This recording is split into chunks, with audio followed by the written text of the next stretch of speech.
every single monkey in South America is a descendant of African monkeys.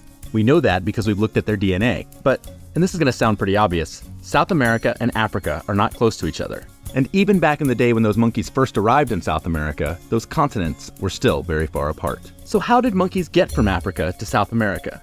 Strangely, most scientists think they took a raft. Hi, I'm David, and this is Minute Earth. When I say that monkeys took a raft, I don't mean that they actually built some sort of seafaring vessel. I mean they rode on a collection of driftwood, debris, and vines, or on a piece of boggy marsh that broke off of the mainland and floated away. But even still, the rafting hypothesis is, on its face, ridiculous. Think of all the things that needed to go right for a monkey rafting trip to actually happen. First, a mat of vegetation, one that for some reason had a bunch of monkeys on it, would have had to break off and float out to sea, perhaps as a result of a once-in-a-millennium storm. Second, that mat would have had to stay afloat for weeks on the waves without breaking apart.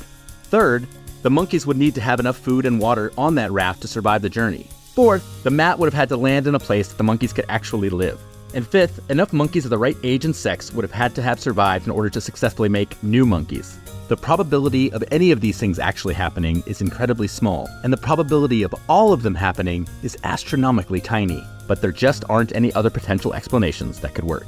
We know from studying plate tectonics that even 30 million years ago, when monkeys likely arrived, there were no land bridges connecting the continents of Africa and South America, so the monkeys did not simply walk into South America. We know from studying fossils that those ancestral primates were not great swimmers, so they couldn't have monkey paddled over there. If they didn't walk, and they didn't swim, and they didn't fly, because this isn't the Wizard of Oz, then the only remaining way for them to get there would be to float. And we've learned a few things that make a successful ancient rafting trip slightly more likely than it first appears.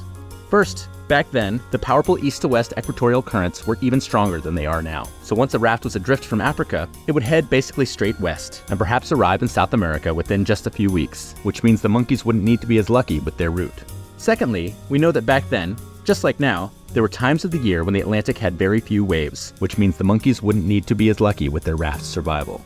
And third, we know that back then, it rained basically every day along tropical latitudes, which means the monkeys wouldn't need to be as lucky with their food and water supplies.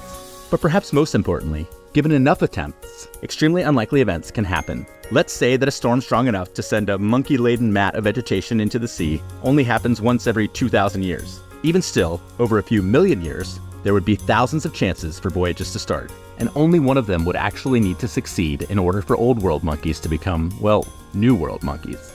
In fact, scientists are pretty sure that this kind of rafting also brought the ancestors of lemurs 400 miles from mainland Africa to Madagascar, and brought reptiles and rats about 600 miles from the South American coast to the Galapagos Islands. And in 1995, scientists actually documented the voyage of a natural raft. This one brought 15 green iguanas more than 100 miles across the Caribbean to the island of Anguilla for the first time. It turns out that the world is big enough, and time is long enough, that things that we think are so improbable as to be impossible have actually happened many times over.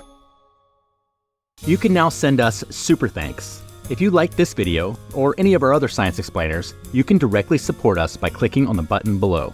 It's like a tip jar, a one-time payment of $1 or $2 that says, keep up the good work, or get your next cup of coffee on me. A few bucks might not sound like much, but every dollar helps us spend more of our time making videos about the amazing science that fascinates us all, and less of our time figuring out how the heck to sell Battle Royale mobile minigames or mega massage chairs or whatever. We just want to nerd out and make videos for you. So give it a click and let us know what you think. Thanks!